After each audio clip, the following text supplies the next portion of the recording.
while the wider public flock to exhibitions and immersive experiences. It's important. Tutankhamun's mummy and the other royal mummies in the collection associated with hospital radiology departments were brought into use. Researchers slid the mummies through these machines and obtained detailed images of the bones and remaining soft. These scans, along with careful sampling of DNA from bone and soft tissue, allowed royal mummies of the 18th dynasty and suggested likely relationships among and pointed to a mummy from a minor tomb in the Valley of the Kings as congenital problems, including deformities in the feet and evidence of infection with malaria parasites. Other scholars urged caution about how far these conclusions could be pushed, but the general picture of a young king with frail health conditions has largely long way from storytelling.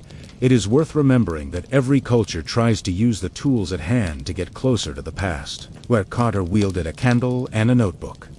Modern researchers wield the impulse is the same. What did their body endure in life? In the golden face in the museum case belongs. Alongside the science and the exhibitions, Tutankhamun has also wandered into realms of popular culture. Books, school plays dress up pupils in cardboard collars, and imitation nenes. Significance of the original object can get a little blurred.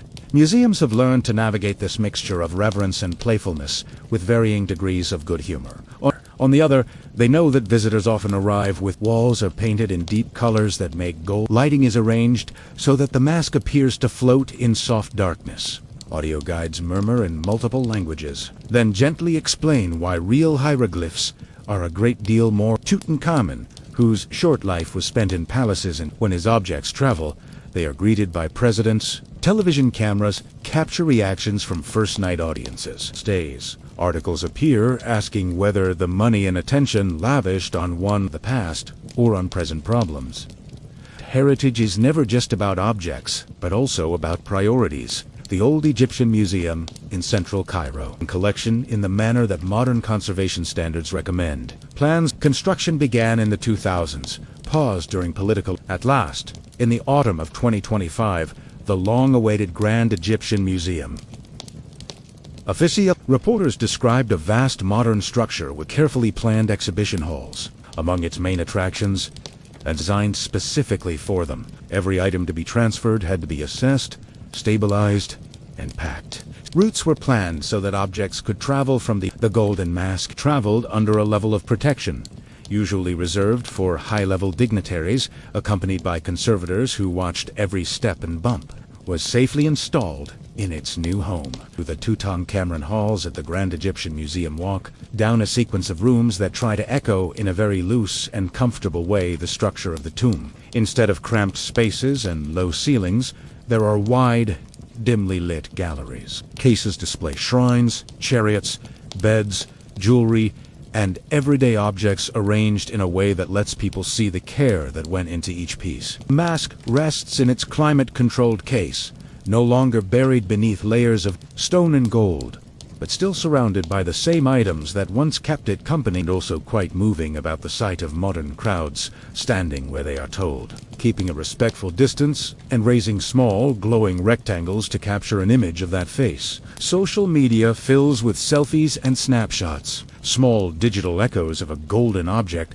that was meant to be seen only by gods and the glorified dead. In living rooms far from the Nile, people scroll through pictures of friends and acquaintances. Teboykin, once forgotten, even by his own. For Egyptians themselves, the story has additional layers. They are part of a national story, just as a tourist destination, but as a statement of cultural pride and continuity. Children from Cairo and from villages along the Nile come on school trips, clutching notebooks and juice boxers, and stand in front of the objects that their ancestors made long before their schools or their city streets existed. Guides explain that this is not merely the tale of one boy, but part of the long. In all this, the golden mask has become a piece of astonishing craft, a fusion of portrait and spell built to guard a single body. As a symbol, it now carries an almost absurd number of meanings. It stands for ancient Egypt in general, for the romance of archaeology, for the early 20th century mixture of scholarship and adventure, for the rise of blockbuster exhibitions,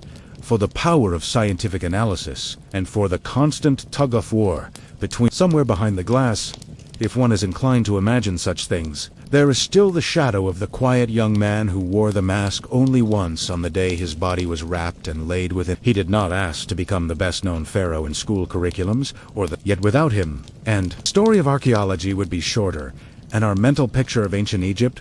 Jewelers in Paris and New York borrowed motifs from Egyptian collars and lotus was already fashionable in the Art Deco movement, and Tutankhamun's world arrived just in time to provide designers with an entire visual library. Workmen carrying crates of Carter standing in his hat and suit in front of the tomb. Audiences gasped, or at least leaned forward, at the idea of a sealed royal burial chamber opened after more. In drawing rooms and cafes, people spoke of curses and coaxed out of the tomb made their way to the Egyptian Museum, which suddenly found itself custodian of the most talked-about collection in the world. Egypt had the country wars, and the complicated years of independence and changing governments. The Egyptian Museum in Cairo was at once a storehouse, a research institution. Glass cases filled with statues, and somewhere among them, the boy king's things were arranged for display, while then, in the early 1960s, a new kind of story began to be told. Challenge. The construction of the Aswan High Dam promised electricity and flood control, but it also threatened to drown a long stretch of the Nile Valley upstream, including temples and tombs that had stood on the river banks since pharaonic times, and under the umbrella of a cultural agency to save these monuments, either by moving them block by block or by recording them as fully as possible before the rising waters swallowed them. Into this effort stepped a familiar name from the 18th dynasty. A selection of objects from Tutankhamun's tomb was assembled into a traveling exhibition that toured north. The idea was simple and rather brilliant. Fascinated by the boy king, he might be more willing to donate money to help rescue temples in peril. The exhibition, which opened in Washington early in the decade, visited many cities. It featured a few dozen carefully chosen. Visitors filed past gold ornaments, delicate alabaster vessels, and personal. The tour raised funds, and that first tour taught museums and governments a lesson they have never forgotten. People were willing to stand in line for a chance to glimpse the personal possessions of a long-dead teenager. They told friends and relations about. For host institutions, the boy king became a sort that normal displays simply did not manage. Phenomenon. A much more ambitious exhibition, given the grand title Treasures of Tutankhamun, was organized to mark the 50th anniversary of the tomb's discovery. It opened at a great museum in London in 1972. Cairo, including some that had never left Egypt before. That occasion was the famous mask itself, carefully boxed, insured for a substantial sum, and escorted as if it belonged to a head of state. The exhibition closed at the end of the year, more than 1.5 million. The show became the most popular in the history of that museum, and has been credited with helping to usher in the era of the blockbuster exhibition, where a single themed show can dominate a season and reshape expectations from London, the show and its variants, Atlantic for an extended visit to the United States. People queued in Chicago, news of long lines, and delighted children. The public appetite for a glimpse of the boy, their somewhat austere reputations could be leavened with a touch of spectacle without losing seriousness. As the years went by, more traveling shows followed. Different combinations of objects left Cairo for carefully planned tours in Europe, the United States, Japan, and other countries. One early 21st century exhibition, given titles that varied slightly from place to place, but that generally promised the Golden Age of the Pharaohs, combined items from Tutankhamun's tomb with pieces visitors could move from a case showing, while the golden mask itself stayed at home. Other instantly recognizable pieces served as ambassadors of the collection. These tours were not without controversy. Moving ancient artifacts across continents involves risks both to the objects and to diplomatic relations. Loans of such prestigious material can be seen as gestures of goodwill, or as insurance costs are steep. Balance the gains in public engagement and funding against the strain on fragile items. Are intended to travel more than a short distance from the Nile into a tomb. There is also the question of how often the same story can be told without dulling its edge. Yet, every time a new Tutankhamun exhibition is announced, tickets still sell at a brisk pace. Not all the modern encounters with the Boy King have involved physical artifacts. The centenary of the tombs in several cities, visitors could step into large halls where digital immersive show with a name that promised to take viewers beyond the familiar image of the pharaoh used sound, light and narration to conjure up his world without moving a single real object from others. Mounted conferences, lectures, and online collections of museums published essays and videos that revisited the discovery with a century's worth of hindsight. Whatever its precise workshop history, from the moment it was placed over the king's wrapped head, the mask was meant to vanish from sight. It was not designed to impress visiting dignitaries or crowds at festivals. It was intended for the enclosed incense-scented darkness of a tomb, where only priests and embarrassers might see it briefly before the shrines around the coffin were closed. The artisans who polished the gold and inlaid the stones were working for an audience of gods, spirits, and perhaps some imagined the fact that their creation has spent the last century under bright museum lights. Once the mask had done its initial job in the burial chamber, it slept quietly on the king's face for those long centuries. While sand and stone settled highly, it was the metal that did not decay, the flesh of the gods, as some. The inlays stayed mostly in place. When Carter finally uncovered it, the mask was almost as it had been. Passage of time. The real adventures of the mask. Oddly, once removed from the mummy, and glass and stone inlays can flake or loosen. Temperature and humidity can spend decades trying to balance the desire to let the world see the mask with the need to protect it from the wear and tear of normal human enthusiasm. There have been moments when that balance tipped in the wrong direction. One of the most talked about incidents took place in the early years of the 21st century, when the long braided beard of the mask became loose during a routine cleaning. The atmosphere of a museum that receives huge numbers of visitors every day. A small team of staff decided to reattach the beard using a quick-setting synthetic resin solution in the short term. But it was not at all appropriate for an object of such importance. The glue left visible traces, and in scraping away excess material, someone managed to scratch the. When details of this improvised repair explained in interviews that ancient masterpieces should not be treated as if they were broken plastic toys. Our international team was assembled, and over a period of careful work, the modern glue was painstakingly removed under magnification. The beard was then reattached, using materials more in keeping with ancient techniques, including a natural resin very similar to the one the goldsmiths themselves might have used.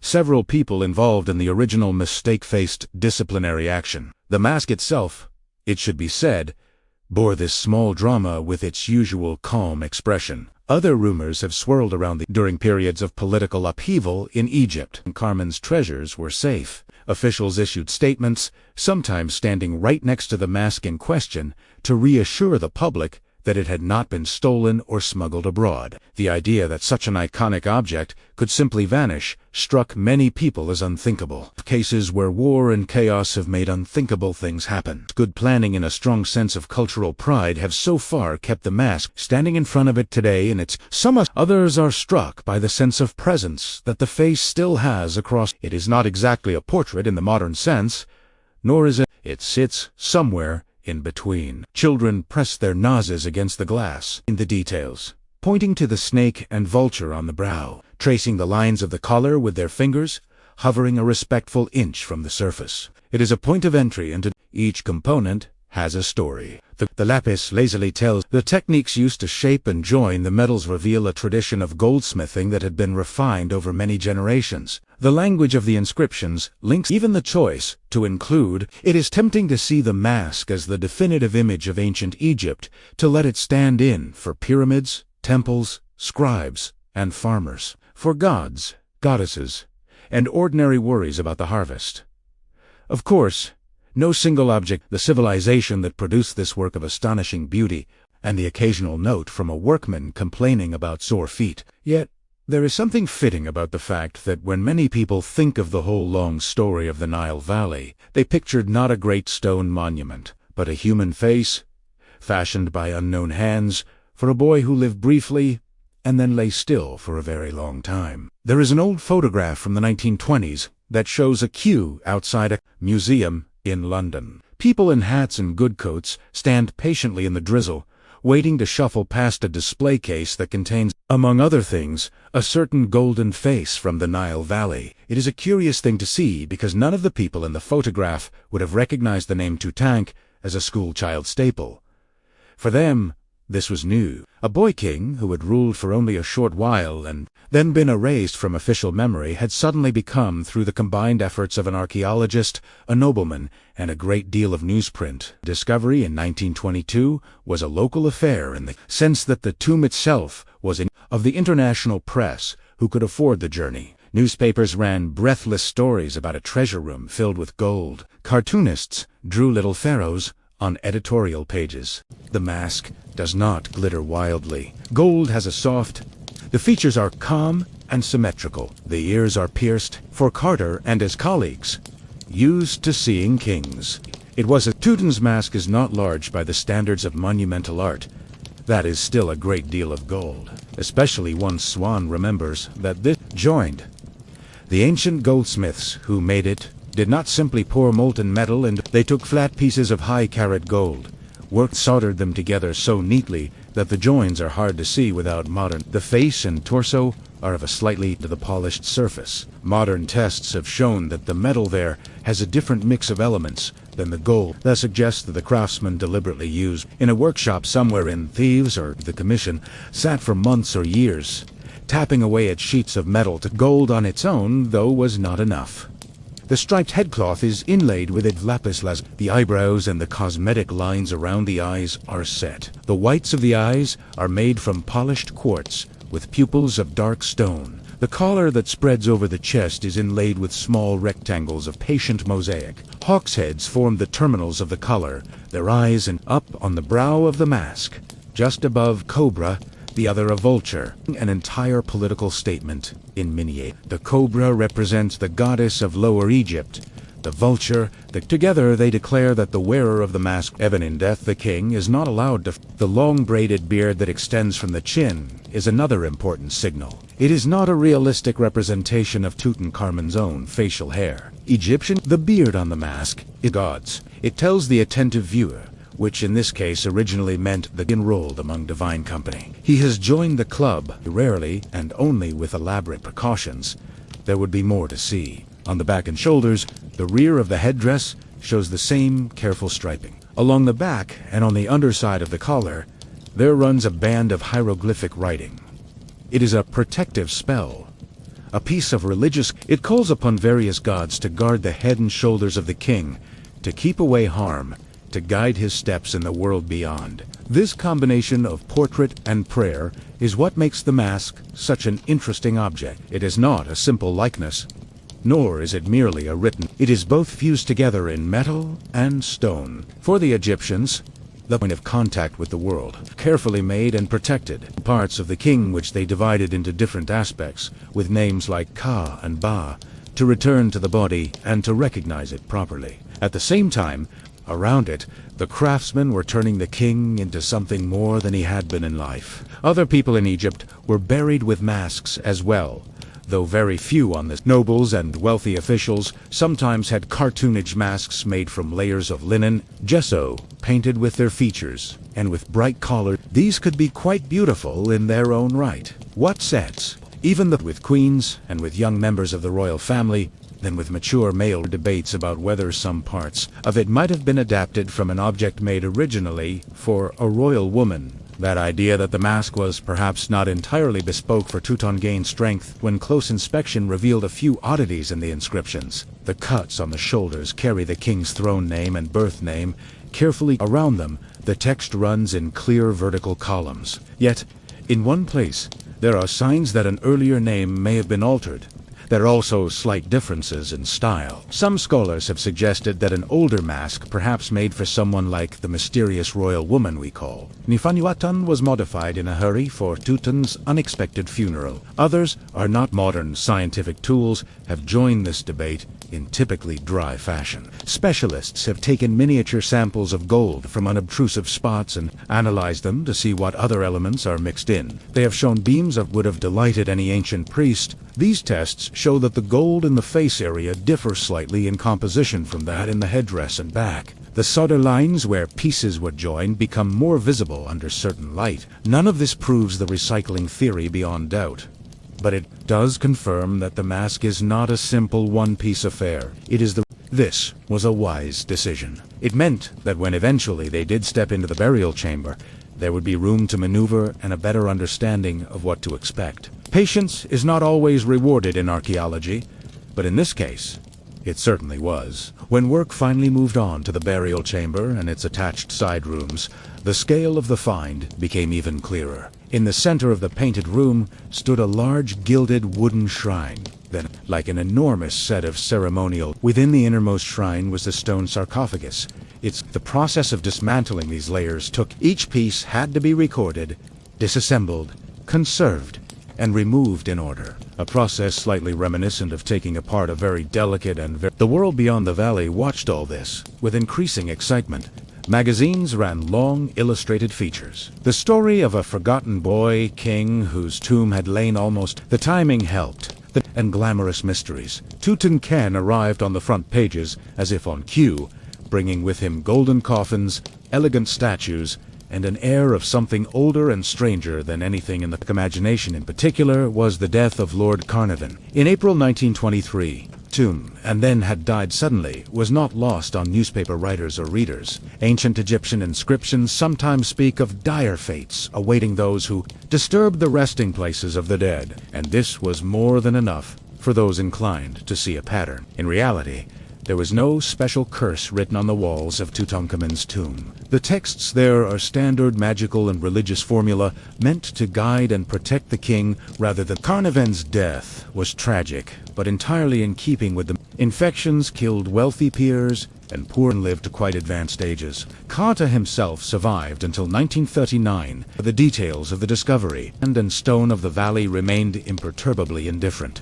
For Carter, the more immediate curse, if it can be called that, was paperwork. The sheer volume of material coming out of the tomb required organization on a heroic scale. Lists were written, cross-referenced, and checked. Drawings each day brought from inside boxers. A game that had been wrapped in cloth turned out to a jar contained not grain but small. Spent hours of skilled labor to create it, and Carter felt a responsibility to understand with the Egyptian authorities. The days when foreign excavators could simply take everything they found back to their home, museums were coming to an end. In earlier years, with Tutankhamun, however, the scale and significance of the find made it clear that no division would occur. Carnarvon had hoped that at least some part of the treasure might go to his collection. But after his death, the matter was settled firmly in favor of keeping the entire assemblage in Cairo.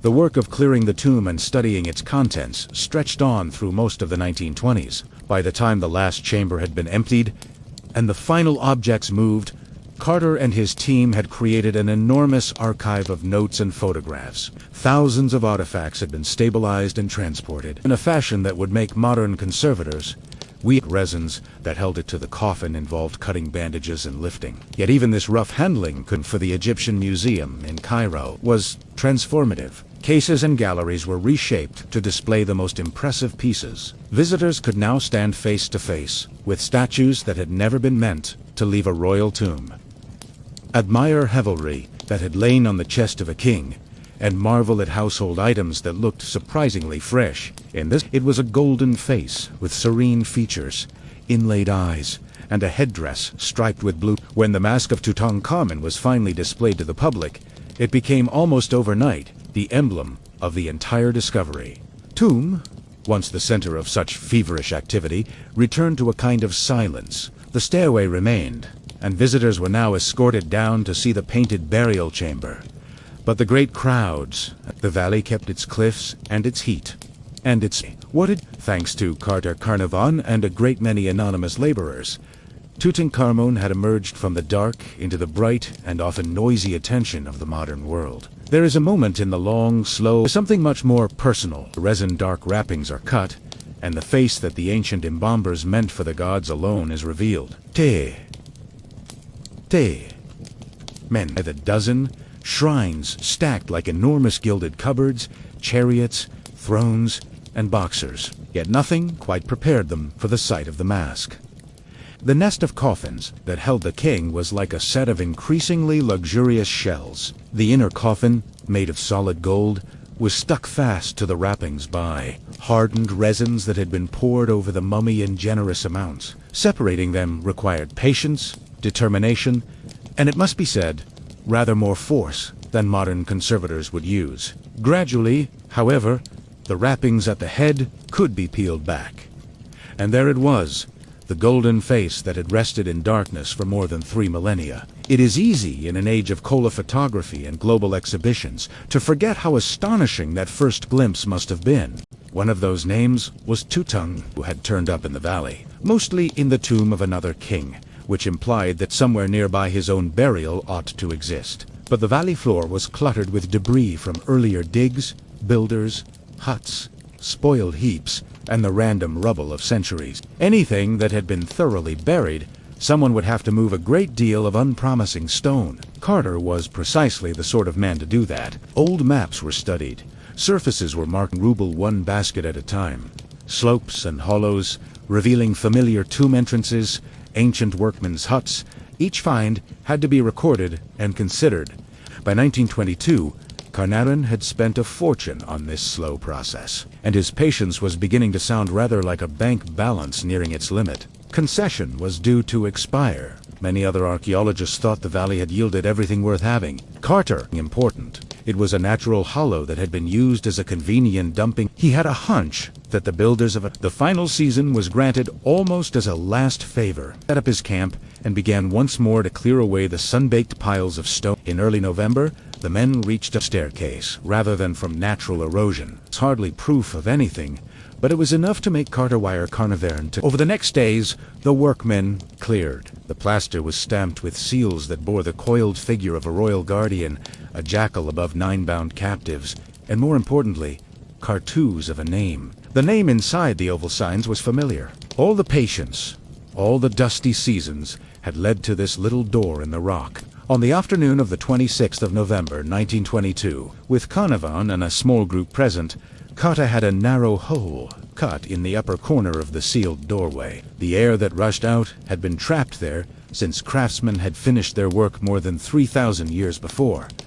At first, his eyes saw only darkness, and Carnarvon asked if anything could be seen. He said that he saw wonderful things. The space beyond that first doorway was not the burial chamber itself, but a kind of grand hallway that had been crammed with items of astonishing gilded couches shoved up against one another.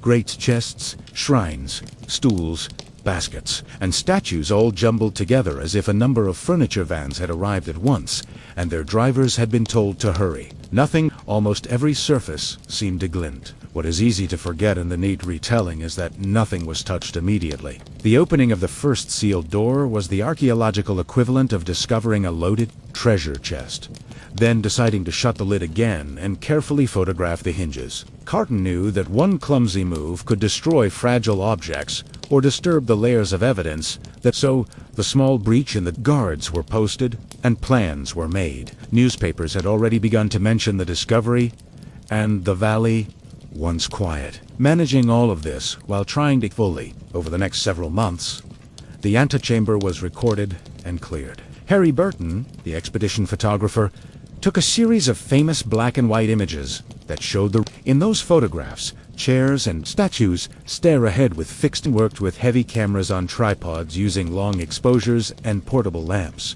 His pictures are crisp and detailed, and they remain some of the most valuable. Each object had to be measured, drawn.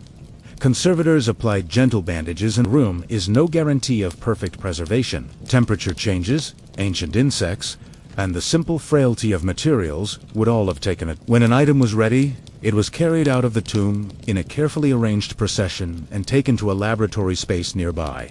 Cleaning and strengthening could be done before anything was sent on to the Cairo Museum. Among the things that slowed the work was the realization that the tomb had been visited, however briefly, in antiquity. The outer seals on the first doorway had clearly been broken and patched more than once. Robbers had come looking for gold and had taken what they could snatch and carry before being interrupted. Carter could see that officials had then made some effort to restore order, retying and untidy, but that still contained an extraordinary quantity of untouched. Heart of the tomb, still sealed at this point. A second doorway led into the burial chamber, but Carter refused to rush. He insisted that the first rooms be fully documented and cleared before the central shrine was opened. One of the most important was the so-called opening of the mouth ceremony, in which special tools were touched to the lips and face of the mummy to restore the senses, so that the dead king could speak, eat, see, and breathe in the next world. Offerings of food and drink were presented. Hymns and prayers were spoken in a language that was ancient even then. Once all was done, the inner shrines were closed. The stone lid of the sarcophagus was set in place, and workers began the less poetic task of filling passages and doorways with rubble and plaster, then sealing them with official stamps. For the court, life moved on with brisk determination. I assumed the double crown and began to rule in his own name. Horem would eventually follow, and in his vigorous desire to restore Egypt to what he considered proper order would try very hard to erase the memory of Tutankhamun. And the entire line of names were chiseled off monuments, images were altered, and the Amarna interlude was treated as an embarrassment best not mentioned. The very boy whose funeral had drawn so much effort became, in official terms, almost a non-person. The tomb in the valley, however, did not care in the least about shifting political moods. Its little entrance lay tucked near the floor of the valley, not far from the grand monument of a later king. Over time, floods swept down from the cliffs during rare, heavy rains, sending mud and gravel pouring across the floor of the valley. Below, steps and doorway of KV-62 were gradually buried. Workmen from later building projects put up huts nearby, trampling the ground, stacking tools and pottery shards, perhaps even sitting to eat their lunches on the rubble that covered the entrance. They had no idea that a royal burial lay a few feet below their sandals. Tomb robbers did visit the place at least twice in antiquity. The broken seals on the outer doors and some disturbed objects inside show that thieves managed to find their way in and help themselves to easily portable items. Gold leaf and small objects would have been tempting prizes. Yet their visits were interrupted early, perhaps by guards or by officials patrolling the valley. The robbers did not have time to strip the tomb. After each intrusion, the authorities resealed the entrance as best they could. Someone even hurriedly patched the outer doorway. For once in Egyptian history, the forces of order were just competent enough, and perhaps just lucky enough, to frustrate the worst intentions of thieves. Meanwhile, almost every other royal tomb in the valley and beyond suffered thorough plundering. Legal papyri from later periods record long trials of robbers who recount in miserable detail how they tunneled into graves, broke open coffins, and melted down gold. Those stories make for grim reading, but they also throw into relief how unusual Tutankhamun's survival is. His tomb was robbed, yes, but not stripped. It was resealed, hidden by nature, and then completely forgotten. And there it's Saturday. For more than 3,000 years, through the rise and fall of empires, the passing of Greek and Roman visitors, the arrival of Christian hermits and Arab travelers, the coming of European tourists with sketchbooks, and later with cameras. That small chamber with its quiet mummy and its glittering cargo waited in darkness. Sand and stone do not hurry. The gold in the coffins and the curious face of the golden mask that covered the king's head lay in perfect blackness, unseen, while the world above changed and changed again. By the time Howard Carter arrived in the Valley of the Kings as a young artist and archaeologist, the place already had the air of a site that had given up most of its secrets. The valley is not large, really just a dry cleft in the limestone hills on the west bank of the Nile opposite Luxor. But for several centuries of the New Kingdom, it was the ultimate address for royal burials. When Carter first walked there with his sketchbook, it was also full of other people's footprints. Explorers and treasure hunters had poked and prodded almost every fold of it for more than a century. Carter did not start his working life as a distinguished scholar. He arrived in Egypt at the age of 17 as an artist with a steady hand and an eye for detail, employed 2 copy wall paintings and inscriptions for more senior archaeologists. That meant long days in dim tombs, sitting very still, breathing dust and lamps, smoke, while trying to produce accurate watercolors of ancient scenes. It was not glamorous, but it was an excellent way to learn the layout of the valley, to see which tombs were impressive and which were oddly modest, and to develop a sense of where gaps in the pattern might lie. Over time, he shifted from illustrator to excavator, gaining a reputation for being careful, stubborn, and a little prickly in his dealings with officials. The partner who would make his stubbornness truly useful was George Herbert, the 5th Earl of Carnarvon, a British aristocrat who had turned to Egyptian antiquities after an unfortunate car accident left him in need of warm winters. Carnarvon had money, curiosity, and a taste for adventure. Carter had experience, patience, and a detailed mental map of the Valley of the Kings. It was a good match. In 197, they began working together, and 3 years later, Carnarvon secured the concession to excavate in the valley itself. Carter now had the right to dig in the one place in Egypt that still whispered of missing kings. There were good reasons to suspect that at least one royal tomb had not yet been found. Lists of kings from the period suggested that some rulers were missing from the archaeological record. The body was washed and purified with water from the sacred river, and placed in containers that we call canopic jars. Chest. Egyptian belief saw the heart as the seat of thought and character, and in the brain on the... To us, this seems an odd arrangement. Once the body had been emptied and rinsed, it was packed in a mineral salt known as this white, crumbly. The body lay swaddled in natron for weeks, shrinking and to be transformed. Oils and resins were applied to make the skin more supple. Protect each part of the king on his long journey, and other stones, and protective images of gods and hieroglyphic signs.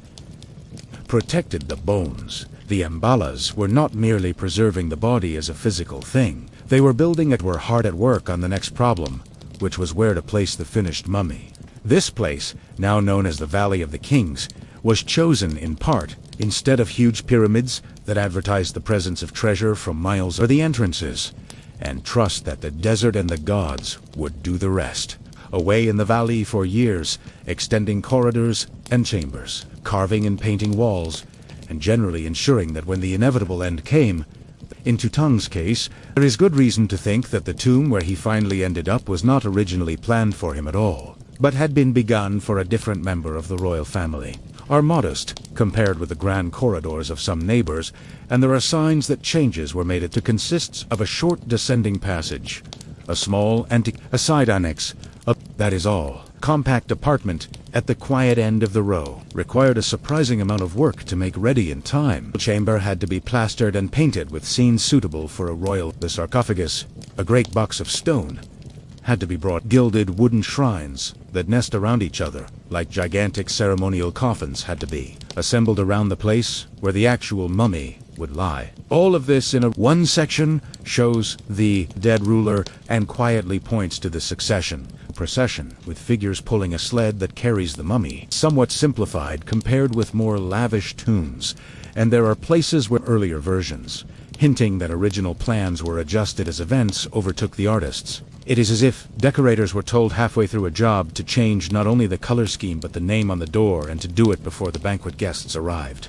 A pharaoh required much more of life on earth, and that meant furniture, clothing, tools, food, drink. Craftsmen worked overtime to finish pieces that were still in progress. Objects originally intended for someone, their inscriptions altered to carry the name of Tutankhamun instead of another. In some cases, the earlier names can still be seen under magnification, like ghostly signatures. The list of things that eventually made there were ceremonial chariots with gilded fittings, thrones inlaid with colored glass and stones, beds carved to resemble animals, alabaster jars that still held traces of unguents and oils, and elaborate. There were boxers filled with linen garments, workmanship, shields, and pieces of armor. There were baskets and of dried flowers that still keep a hint of their shape. Locks of tucked into his luggage. There are small statues that probably eternity. In all this, there is a sense not only of royal splendor but of people they believed that he himself would never again see the light of the Sunday. At the end of the 70 days, the funeral procession wound its way to the tomb. Priests walked ahead, chanting spells and shaking instruments that sounded like bearers carried the mummy in its nested coffins on a sled pulled. Family members and officials followed. Them walked Anka Cinnamon, Now a young widow, and of the court, including A, who was already positioning himself as the next. The air would have smelled of incense and desert dust, and the walls at the entrance to the tomb, final rites were performed. In many royal stories, there is a grand finale, a last battle of final speech, an act of defiance that hangs in the air. Tutankhamun does not get anything so tidy. For a king whose face has become a global celebrity, his last year is oddly quiet in the record. There is no clear mention of a dramatic campaign, no grand treaty with a rival power, no boast carved in loud letters on a temple wall that says this is how it ended. There is instead a kind of hush, and then, rather suddenly, a funeral. To imagine those last months, it helps to step back into his everyday world and look at the objects that life left behind. The tomb that would one day make him famous was filled not only with gold but with things that had clearly been used. There are worn sandals, walking sticks with polished grips, garments that have been mended, and chariots that show the scuffs and dents of actual use. There are bows and arrows, boomerang-like throwing sticks for hunting birds, beautifully crafted daggers and fine linen shirts. There are stools, and beds, and headrests, games, and cosmetic jars. This is the luggage of a young man who lived in some comfort and who expected to go on needing the same equipment in the next world. One object in particular, a painted wooden chest, shows him in a rather different light. On its sides are lively scenes of the king in a chariot, charging into battle against foreign enemies. The defeated are shown in wild disarray, their horses tumbling, their hands raised in desperate pleas. Tutankhamun stands tall, boding, in that confident pose that kings across the Near East favored. Whether he actually fought in battle in quite that style is debatable. Royal artists were paid to show ideals rather than realities. Yet the chest tells us that the image of the warrior king was important in his court, and it hints that he at least took part in formal hunts and parades where chariots and weapons were part of the spectacle. For a teenager, life must have felt at once grand and precarious. The restoration of the old gods had restored some normality to the kingdom. But inside his own body, there were less cooperative forces at work. Later examinations of his remains would suggest that his skeleton carried a story of genetic strain and illness. Bones testified a trouble in one foot. There were signs that he favored one leg, and the tomb contained an astonishing number of walking sticks and staffs, far more than a simple love of accessories would explain. When all these details are added up, they paint a picture of a young man who moved through his palaces with more effort than his statues suggest. There are also traces that a serious injury occurred not long before his death. A fracture in one leg, high enough to be potentially dangerous, appears to have happened while he was still alive. In an age before antibiotics, a bad break could lead to infection and a fast decline, especially in a body already under some stress. At the same time, traces of a nasty strain of malaria have been detected in his tissues. Was a constant menace along the Nile, and could strike even the mighty. A combination of a serious injury and a serious disease in a frail young king is not a comforting recipe. For a long time, there were more dramatic theories. Early X-ray images seemed to show damage to the back of the skull, and this led to lurid suggestions of murder, of palace plots, and a blow to the head in some dim corridor. It made a good story, and newspapers loved it. Later, better imaging and a more careful look showed that the supposed head wound was in fact the result of rough treatment after death, when removed the brain and poured resin into the skull. The idea of a royal assassination has lost much of its force, but it lingers in popular imagination because we humans are fond of tidy explanations and palace intrigue. The mundane reality, a tangle of illness and injury in a teenage body, is less dramatic, but more in keeping with the way the ancient world usually worked. However, it happened at some point in his late teens.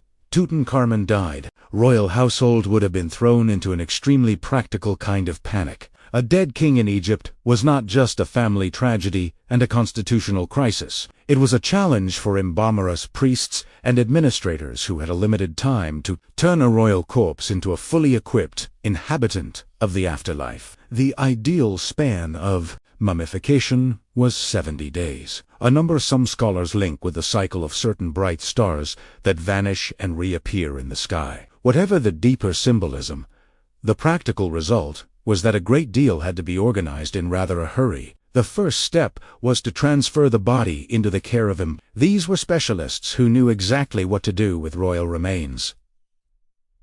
The process was part science, part art, and part religious performance. In a shaded embalming place on the west bank of the Nile, near the cemeteries where so many earlier kings already lay, they set to work.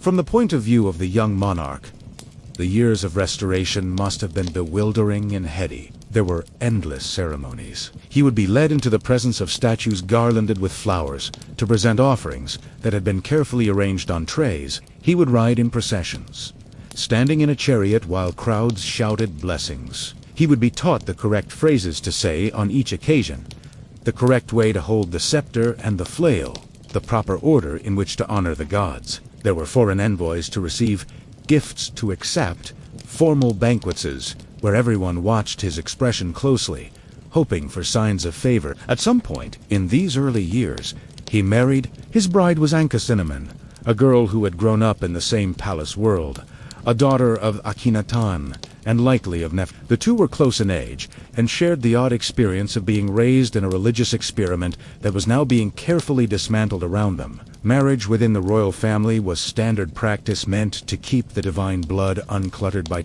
outside lines. It also had the practical effect of limiting the number of in-laws at court, though it did nothing to simplify the family tree. Scenes from surviving artifacts show the couple in tender poses, seated together on a gilded throne, her hand resting on his shoulder as if offering comfort or support. The land beyond the palaces had its own concerns. Farmers still watched the rise of the Nile every year, praying for a flood that was generous but not destructive. Craftsmen and villagers along the river carved furniture, brewed beer, tanned leather, and spun linen. Soldiers along the borders kept an eye on neighbors who had their own ambitions in Syria and Nubia.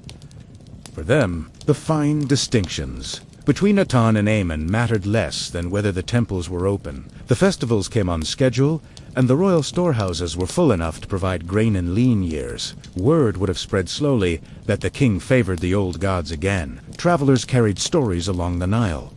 A caravan leader who had visited Thebes might tell of the smoke rising from the great temple of Amen once more. A scribe from Memphis might mention that new statues were being carved for Ptah. These were the kinds of small details that signaled to ordinary people that the world was returning to familiar patterns within the court. However, no one could quite forget the fragility of the situation. Tutankhamun had no surviving children that we know of, though there is tragic evidence that 2 stillborn daughters were buried with him. The royal line, in other words, perched on a young and not particularly robust pair of shoulders. The advisors who shaped policy for the kingdom knew perfectly well that they might outlive their king. It is hard not to suspect that each one carried in the back of his mind a quiet little list of what to do if the unthinkable happened, and the boy on the throne did not live to see middle age. The young ruler himself had little choice but to play the role set out for him. In public, he appeared as the embodiment of Mart, the divine order that kept chaos at bay. Smoked enemies in reliefs, offered incense, and stood in the prow of ceremonial boats. In private, he was a teenager with all the ordinary aches and uncertainties that come with growing bones and changing expectations. Modern studies of his remains suggest that he was not especially healthy. The royal inbreeding that had seemed theologically neat may have left him with fragile limbs and a body prone to infection. Long days of standing in heavy regalia, long nights of ceremonies lit by flickering oil lamps would have taken their toll. Still, for a brief span of years, the arrangement worked. The gods were appeased, or at least their human representatives were.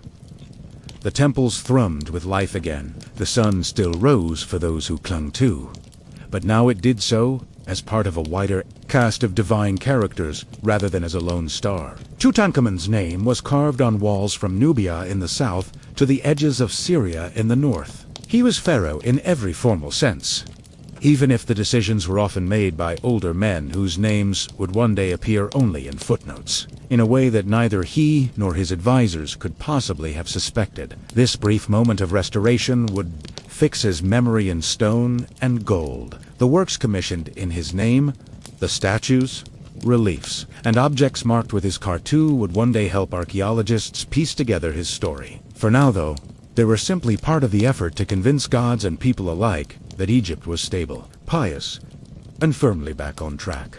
The coronation itself must have been a spectacle somewhere in the city that Akhenaten had built, and officials gathered in long white robes. The boy king would have been bathed and perfumed, his head crowned with the tall, officially ruled supreme at this point, so hymns to the sun disk would have mingled with older prayers that no one. For all the ceremony, the real business, careful unwinding of Akhenaten's religious revolution. The country had on. Yet the old system of many gods, with powerful temples that provided food, the priesthood of towns whose identities were built around local gods, felt pushed aside by the new. Even practical matters, such as temple. In what must have been a remarkably tense series of meetings, the senior men around the throne weighed their options. Returning to the old system entirely would offend those who had benefited from Akhenaten's changes. Keeping the young king would lead the way back to the traditional gods, and in doing so, he would become the darlet of every priest and official who had quietly loathed the Aden years. At some point early in the one short element in the name was swapped for another. Was out. Amun, the great hidden god of thieves, was in stone walls. Name was chiseled away, and the new one carved in its place. Official documents and statues had to be corrected, which was no small undertaking in a bureaucratic culture that carved everything in hard stone and painted it for emphasis. The entire kingdom, that the young king now stood with the old gods. A royal birth name was wrapped up with repainting a national flag and rewriting the national anthem all at once. For priests of Amun, and for ordinary people who had never quite warmed to Aten, new name would have been a tremendous relief. The political steps followed behind the religious signal, city in the desert, and back toward more traditional centers of power. Near the head of the Nile Delta became an important royal base again. Workshops, one of the most important documents from this time, often called the Restoration, complains that the temples of the gods had fallen into ruin, that their shrines were overgrown with weeds, that the gods had turned their backs on Egypt because their images had been neglected. The gods will their festivals will be. The stela presents Tutankhamun as the driving force behind this restoration, reasonably be trusted to ride a chariot without supervision. Their bread was buttered on. By championing the old gods, they gained the loyalty of powerful temple networks. By putting the words in the mouth of the king, they wrapped their policy in divine. Was as much about building works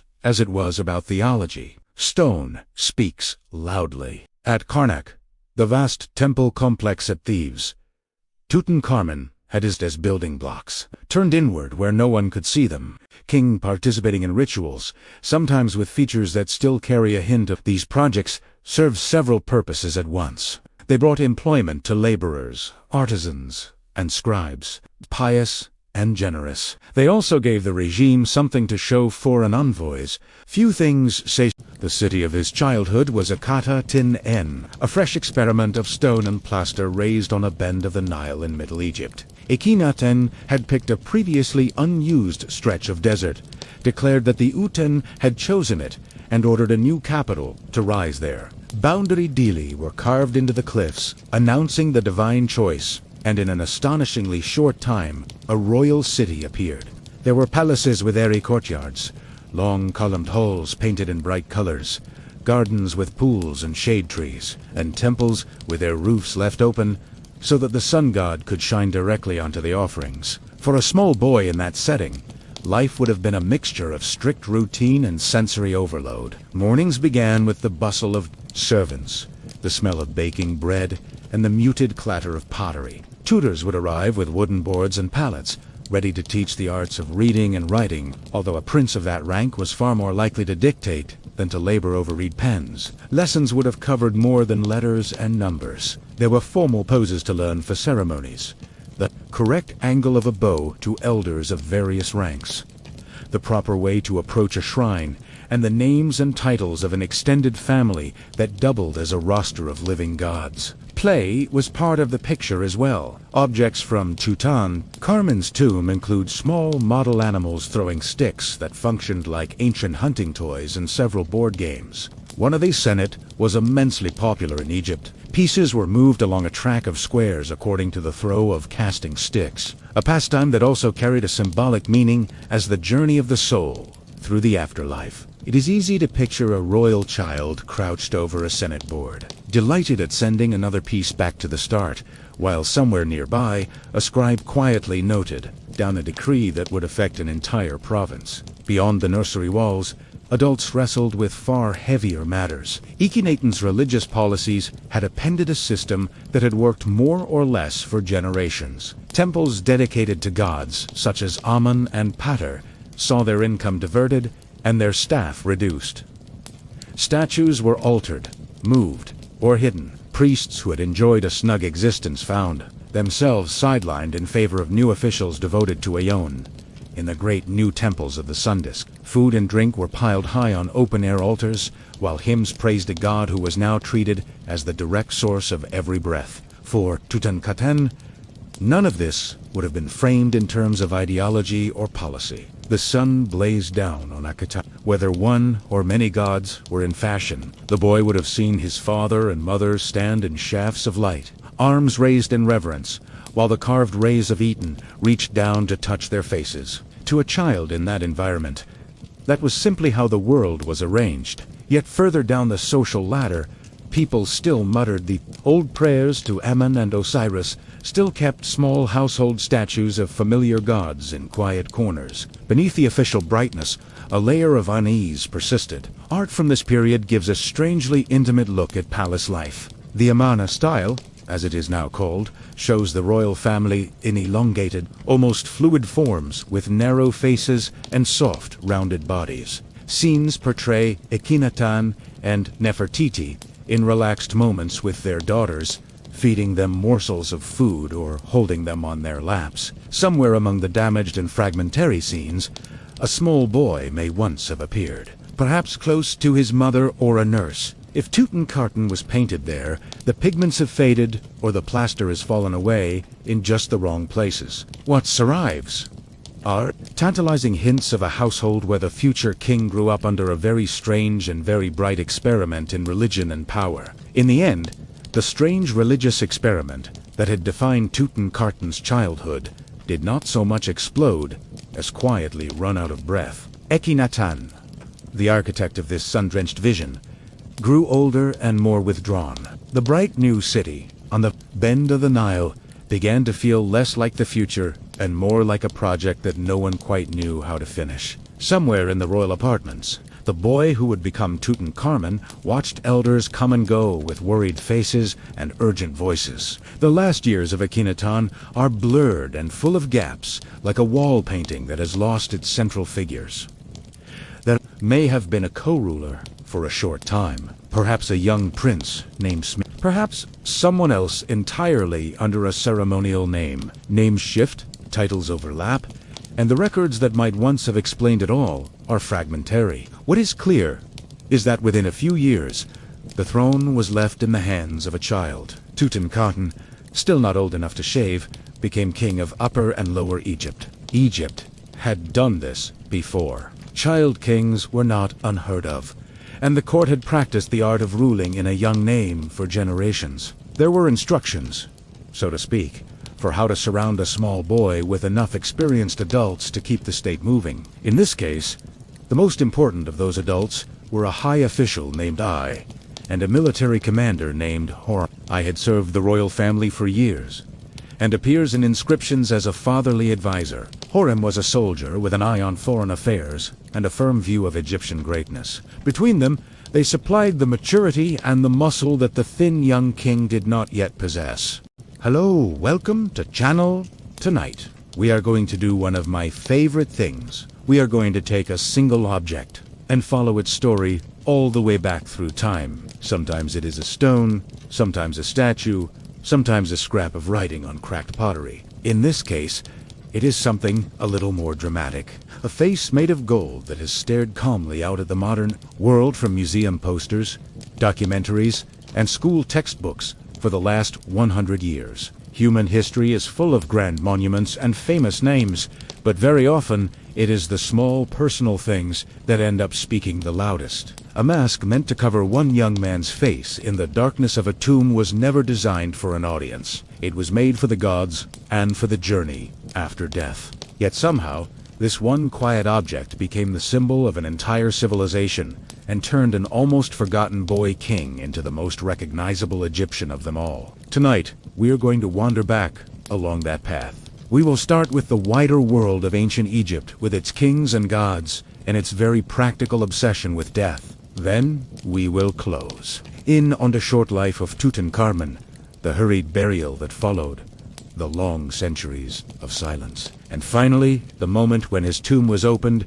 and his golden mask saw the light again. Along the way, we will talk about what that mask was meant to do, how it was made, and why it still holds us the way it does. As always, I would love to know where in the world you are listening from tonight, and if you enjoy these slow walks through the past, please consider liking and subscribing. It is the easiest way to support the channel, and it truly helps me keep bringing you more stories like this. I am very glad you are here. So get comfortable, close your eyes if you like, and let us begin with the world that gave birth to the boy who would one day wear that golden face. The royal nursery of Egypt, in the middle of the 14th century before the Common Era, was not the sort of place where destiny announced itself with trumpets. Children came and went in a blur of wet nurses, tutors, and court gossip. Some were painted grandly on walls, and then quietly forgotten. Among them was a small boy called Tutankhamun, who did not look like the future face of ancient Egypt. Tutankhamun, later known as Tutankhamun, arrived in a world that was already slightly off its axis. His name meant living image of the Aton, which says a great deal about the moment of his birth. The ruling king Akhenaton had decided that Egypt's many gods were rather too many in that one solar deity. The Aton should take pride of place above all others. Centuries of tradition were swept aside in favor of a bright sun disk that spread rays like fingers over the royal family. For a culture that had once assigned divine personalities to almost every force and feature of life, this was nothing short of a religious earthquake. Scholars still argue politely, and sometimes not so politely, about exactly who Tutankhamun's mother was. The most likely answer is that he was a son of Akhenaton, by one of the lesser royal wives, not by the famous great royal wife Nef. Modern science has been dragged into the mystery. Mummies have had their bones scanned and their DNA examined, and the general picture that emerges is that the bloodline of the 18th dynasty wound in on itself in quite an enthusiastic fashion. Royal marriages between close relatives were a way of keeping the divine blood pure in theory, but in practice, they were an excellent recipe for inherited health problems. Tutankhamun himself would later marry a half-sister, following the long-standing habits of his house.